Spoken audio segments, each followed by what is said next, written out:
یہاں پہ امام غزالی نے بھی تھوڑا سا فلسفہ پڑھا ہے، یا ابن رشد ہے ہمارے پاس ایک عالم ابن رشد، انہوں نے کتاب لکھی ہے بدایت المجتہد، ابن رشد بدایت المجتہد، وہ فلسفی بھی تھے، فلسفیوں کا غلبہ اس پر رہا، اس لیے انہوں نے عقیدے میں کئی جگہ پہ خطا کیا۔ اب آپ دیکھیے ابن القیم یا ابن تیمیہ اور ان کے شاگرد ابن القیم یہ بچ گئے، کیونکہ ان کا مقصد، ان کے پاس اصول یعنی مضبوط تھے، اصول ان کے مضبوط تھے، یہ جانتے تھے کہ کیا کرنا ہے، پھر انہوں نے پڑھا تاکہ رد کریں۔ اگر اس طرح کوئی پڑھتا ہے پہلے پورا مضبوط ہے وہ، اب کوئی کسی کو دین کا پتہ ہی نہیں، وہ فلسفی پڑھ رہا ہے تو وہ گمراہ ہو جائے گا یقینی طور پر، اس کا کوئی مطلب اس پر کوئی شک نہیں ہے۔ یہاں آپ دیکھیں گے اللہ تبارک تعالیٰ نے ابن تیمیہ کو بہت زیادہ قوت بیان دیا تھا، قوت بیان سمجھتے نا، قلم اور بیان دونوں جو ہے اس کا مضبوط تھا۔ اس کے شاگرد ابن القیم وہ صوفی تھے، پہلے ابن القیم صوفی تھے ایک زمانے میں، پھر بعد میں جو ہے وہ ابن القیم کے اثر سے وہ چھوڑ دیا اس نے صوفیت۔ ابن القیم کیا تھے اصل میں؟ صوفی تھے، بعد میں وہ صحیح منہج پہ آئے، لیکن سبب کون بنا؟ سبب تو اللہ بنا، لیکن ذریعہ بنا کون؟ توفیق تو اللہ نے دی، لیکن ذریعہ ابن تیمیہ بنا، کیونکہ ابن تیمیہ کے پاس یہ ساری چیزیں ذہن میں تھی کہ کیا کرنا ہے۔ اسی لیے یہ جو جاہلیت کا جو ظن الجاہلیہ مطلب کیا ہے کہ جاہلی لوگ اصل میں عقل سے ہی دین کو سمجھتے ہیں، ان کو صرف عقل چاہیے اور کچھ نہیں، جو عقل میں آئے گا وہی ہونا چاہیے۔ اس لیے آپ کوئی آدمی ہوگا اگر اس کو سمجھائیں گے، آپ کتنا بھی سمجھو گے عقل نہیں مانتی، تو دین میں عقل کا جو ہے دخل نہیں ہے، عقل سے دین جو سمجھنا ہے لیکن عقل کو مقدم نہیں کرنا ہے۔ اس لیے ان لوگوں نے، جو لوگ اس طرح سے سمجھتے ہیں، انہوں نے عقل کو مقدم کر دیا، لیکن ہمارے اہل سنت والجماعت کے ہاں نقل مطلب یعنی قرآن و سنت مقدم، اس کے بعد عقل اس کے تابع ہے، یعنی عقل سے آپ دین سمجھ سکتے ہیں لیکن عقل سے آپ حق کو نہیں پہنچ سکتے۔ تو یہاں جو جاہلیت کے لوگ جو تھے اب کہنے لگے کہ اگر گھر میں ہوتے یہ تو مارے نہیں جاتے، گویا کہ گھر میں اگر انسان رہے گا کیا وہ بچ سکتا ہے؟ آپ کو موت آ جائے گی جہاں بھی ہو، وَلَوْ كُنْتُمْ فِي بُرُوجٍ مُشَيَّدَةٍ، اگر کتنے بھی سخت مضبوط عمارت میں بھی ہوں گے آپ تو آپ کو موت وہاں پہنچ جائے گی۔ اب بہت سارے لوگوں نے ایسا کیا، انہوں نے عمارت بنائی مضبوط تاکہ موت ہمیں نہ آئے، لیکن موت آ جائے گی، پھر وہیں مطلب کچھ ایسا اللہ تعالیٰ سبب پیدا کرتا ہے، اسی مطلب وہ مر جاتے ہیں، کیونکہ ٹائم جو ہے موت کا ایک اٹل وہ فیصلہ ہے۔ اسی لیے امام محمد بن عبد الوہاب نے اس کے بعد تقدیر کا باب باندھا، منکرین تقدیر کا بیان۔ کیونکہ پہلے انہوں نے بتایا کہ یہ جاہلیت کے لوگ ایسا سمجھتے تھے، پھر مشرکین مکہ بھی جب جنگ میں مسلمان جاتے کہ اگر ہمارے پاس ہوتے تو نہیں مارا جاتے، لیکن اللہ تعالیٰ نے ان کا انکار کر دیا۔ کیا کہا؟ وَقُلْ لَوْ كُنْتُمْ فِي بُيُوتِكُمْ لَبَرَزَ الَّذِينَ كُتِبَ عَلَيْهِمُ الْقَتْلُ إِلَىٰ مَضَاجِعِهِمْ، یعنی وہیں آپ کو موت آ جاتی، وہیں وہ جو ہے نکل جاتے، گھر میں جو ہے آپ رہو یا میدان میں رہو، آپ کسی نہ کسی جگہ پہ آپ کو مر جانا ہے۔ تو ایک تو یہ چیز ہے، دوسرا یہ کہ اللہ تعالیٰ کے بارے میں مسلمانوں کو کسی بھی چیز میں بدگمانی نہیں ہونی چاہیے۔ مثال پڑھے تھوڑا، ہاں کیا ہے مسئلہ میں دیکھا نہیں اس کو، ہاں یہ چھوڑے 3۔ اس سے یہ بھی ثابت ہوتا ہے کہ بدگمانی کی بہت سی صورتیں ہیں جن کا شمار ممکن نہیں۔ اس بدگمانی سے وہی شخص محفوظ رہ سکتا ہے جو اللہ تعالیٰ کے اسماء و صفات کی پہچان کے ساتھ ساتھ اپنے نفس کی معرفت سے بھی بہرہ مند ہو۔ بہت صورتیں کیا ہے بدگمانی کی، یعنی جو آپ ایک غلط اعتقاد رکھیں گے تو اس سے کئی صورتیں پیدا ہوں گی، یعنی آپ سمجھیں گے کہ اللہ تعالیٰ الیاذ باللہ ہم پر مطلب جو ہے وہ نظر رکھے ہی نہیں ہے، یہ دنیا ایسی چل رہی ہے، اس کا کوئی نظام نہیں چل رہا ہے، اس کا کوئی چلانے والا نہیں ہے، اس کا کوئی کارساز نہیں ہے، تو اس اعتبار سے بہت سارے گمان جو ہے ذہن میں آ جائیں گے۔ یعنی جو کچھ دنیا میں ہو رہا ہے وہ اللہ کی مرضی سے ہو رہا ہے، اللہ تعالیٰ کے افعال سے ہو رہا ہے، یعنی اللہ تعالیٰ کرتا ہے تبھی ہوتا ہے، جتنی بھی دنیا میں چیزیں ہوتی ہے۔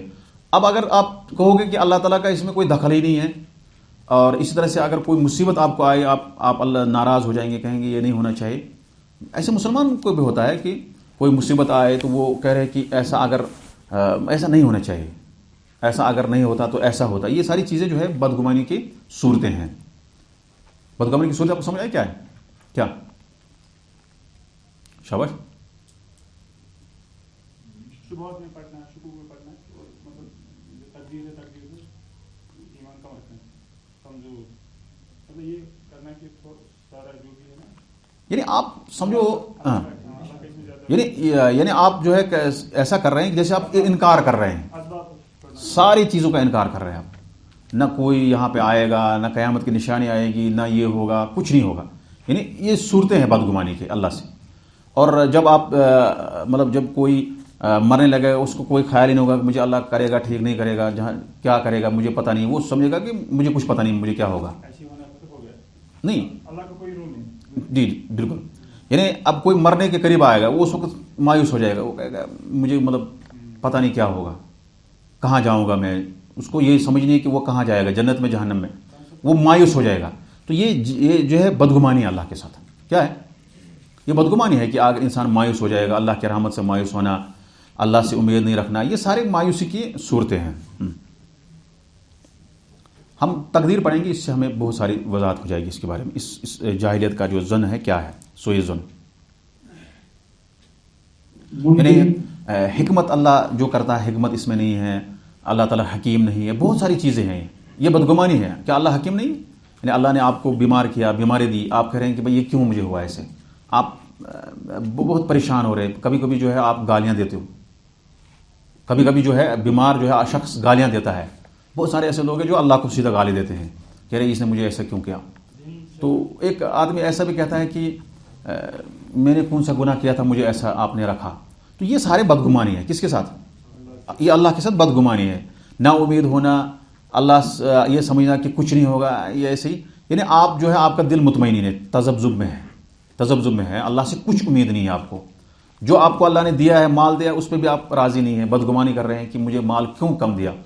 تو یہ ساری چیزیں جو ہے جاہلیت کا گمان ہے اور اللہ کے ساتھ بدظنی کرنا ہے. تو مزید تقدیر کے بارے میں آ جائے گا کہ جس میں یہ ہوگا کہ اللہ تعالیٰ جو کچھ کرتا ہے وہ حکمت پر مبنی ہوتا ہے. یعنی سب سے پہلے جو اصل میں کیا ہوا یہاں میں اصل وہ چھیڑنا نہیں چاہتا تھا. کچھ لوگ ایسے ہیں کہ کہتے ہیں کہ اللہ تعالیٰ کے جو کام ہے یہ حکمت پر مبنی نہیں ہے. اس کو کہتے ہیں افعال اللہ، اللہ کے کام حکمت پر مبنی نہیں ہے. اس لیے کسی کو کچھ ہوا یا ایسے ہی ہوا، کسی کو کوئی ایکسیڈنٹ ہوا، اللہ نہ کرے اس کی دونوں ٹانگیں ٹوٹ گئی، یا ایک ٹانگ اس کا سر یا کوئی مطلب جو ہے بازو ٹوٹ گیا، وہ کہہ رہے ہیں اس کا اللہ میں کیا دخل ہے، اس میں کچھ نہیں ہے. پھر وہ ناراض ہو جاتا ہے مجھے ایسا کیوں ہوا، اگر میں یہاں نہیں گیا ہوتا یہ ہوتا. یہ ساری چیزیں جو ہے بدگمانی میں آ جاتی ہے. یہ جاہلیت کا ایک گمان ہے، اس میں جو ہے نہیں پڑھنا چاہیے. اس لیے تقدیر جو ہے کا باب اس کے بعد اہم ہے، جس سے یہ ساری جو چیزیں جو ہے دور ہو جائیں گی. ہاں یہ بھی ہو سکتا ہے کہ آپ کو زیادہ مشکلات میں پڑ جائیں گے. یہ بھی ہو سکتا ہے کہ تقدیر کا باب زیادہ آپ گہرائی میں جائیں گے تو مشکل میں پڑیں گے. یہ بھی ہو سکتا ہے آپ کے کئی اشکالات اس سے دور ہو جائیں گے، کیونکہ تقدیر کا معاملہ جو ہے اس میں سب سے پہلے آپ یاد رکھیں اس باب کو پڑھنے سے پہلے کہ تقدیر کے بارے میں زیادہ سوال نہیں کرنا چاہیے. ٹھیک ہے نا. ہم کو سمجھ نہیں آئے گا کہ کیا ہوگا. ایک زمانے تک ہمیں سمجھ نہیں آ رہا تھا کہ کیسے ساری چیزیں ریکارڈ ہو جائیں گی اللہ کے ہاں، نہیں سمجھ آ رہا تھا نا. لیکن ابھی سمجھ آ رہا ہے کہ دیکھو ہمارے جو آلات ہیں، پہلے تو سمجھ نہیں آ رہا، لیکن اس زمانے میں جن لوگوں نے مان لیا اس کو، ان کی ایمان کی تو زیادہ تعریف ہوگی نا. ہمارے پاس تو یہ وسائل ہے سمجھنے کہ چلو ہوگا بھائی، سائنس نے ایسا کیا ہے. لیکن اس وقت یہ چیزیں نہیں تھی. یہ آپ کو یہاں سے ہمیں پتہ چلتا ہے کہ تقدیر کے بارے میں سوال نہیں کرنا چاہتا. تقدیر ہے، اللہ جو کرتا ہے حکمت کے ساتھ کرتا ہے. جو کیا اللہ نے وہ سب اچھا ہے. اگر کسی کو اللہ تعالیٰ جہنم میں ڈال دے گا حکمت سے، کسی کو جنت میں داخل کرے گا حکمت سے. کوئی زبردستی نہیں ہے اللہ کی طرف سے. ہاں یہاں پر جو لوگ اللہ تعالیٰ کے بارے میں برے گمان رکھتے ہیں ان پر برے حادثے واقع ہوں. کدھر ہے؟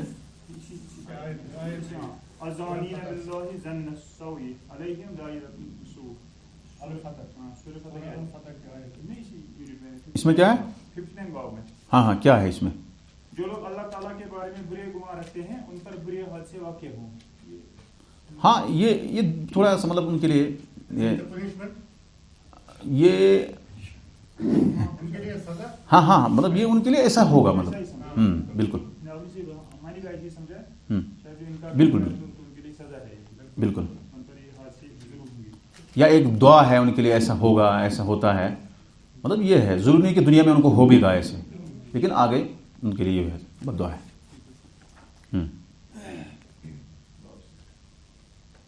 منکرین تقدیر کا بیان. حضرت عبداللہ بن عمر رضی اللہ تعالیٰ عنہما فرماتے ہیں والذی نفس ابن عمر بیدہ لو کان لأحدہم مثل احد ذہبا ثم انفقه في سبيل الله ما قبله الله منه حتى يؤمن بالقدر ثم استدل بقول النبي صلى الله عليه وسلم الإيمان أن تؤمن بالله وملائكته وكتبه ورسله واليوم الآخر وتؤمن بالقدر خيره وشره.